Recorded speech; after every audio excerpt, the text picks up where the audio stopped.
नमस्कार मंडळी, तुमचं पुन्हा एकदा स्वागत आहे चवदार रेसिपीज या चॅनलवर। आणि आज बघा ही ताजी मेथी मला मिळाली होती। आमच्या कामवाले ज्या ताई आहेत ना त्यांनी मला ही दिली होती। आणि ही मेथीची जुडी ज्या दोरीने बांधली होती ना ती दोरी बघा कशी आहे। आणि ही अगदी मजबूत टिकाऊ दोरी आहे। आणि ह्या दोरीचं जे नाव आहे ना ते मी तुम्हाला व्हिडिओच्या शेवटी सांगणार आहे, तर व्हिडिओ नक्की पहा। आणि या मेथीचं आज मी काय करणार आहे ना ती रेसिपी सुद्धा नक्की पहा।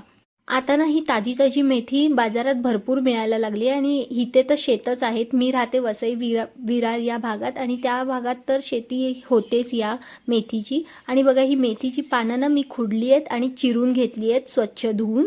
आणि याच्यात मी हळद घातली आहे, चवीपुरतं मीठ घातलंय, जिरं घातलं 1 चमचा आणि 1 चमचा आहे ना ओवा घेतलाय। पण ओवा तो मी हातावर मस्त चुरून असा घालणार आहे, त्याच्याने याचा स्वाद चांगला येतो आणखी।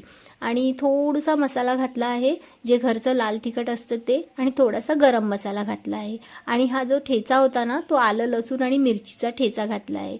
आणि ह्याच्यात मी 2 ते 3 चमचे चण्याचं पीठ घातलं आहे, म्हणजेच बेसन घातलं आहे। आणि थोडासा खायचा सोडा घातला आहे। आणि हे चांगलं ना मी पाण्याने भिजून घेतलेलं आहे पीठ। बघा हे पीठ आहे ना असं भिजून घ्यायचं आहे, थोडी कन्सिस्टन्सी याची अशी ठेवा। आणि ही मी ट्रायप्लायची कढई घेतली आहे, नवीनच घेतली आहे। ह्याच्यात मी आज भजी करणार आहे मेथीची। तर बघा मी ही गोल गोल भजी आहे ना ही अशी सोडते तेलामध्ये, गरम तापलेलं तेल आहे त्याच्यात मी अशी भजी सोडून घेतली आहेत। आणि भजी बघा अशी थोडी फुगलेली सुद्धा आहेत। ही अशी अलटी पलटी करून छान मी तेलात तळणार आहे। आणि आपली भजी तेलात तळून झाल्यानंतर ना ही मी काढते एका प्लेटमध्ये। तर बघा झटपट आपली मेथीची भजी ही तयार झाली आहेत।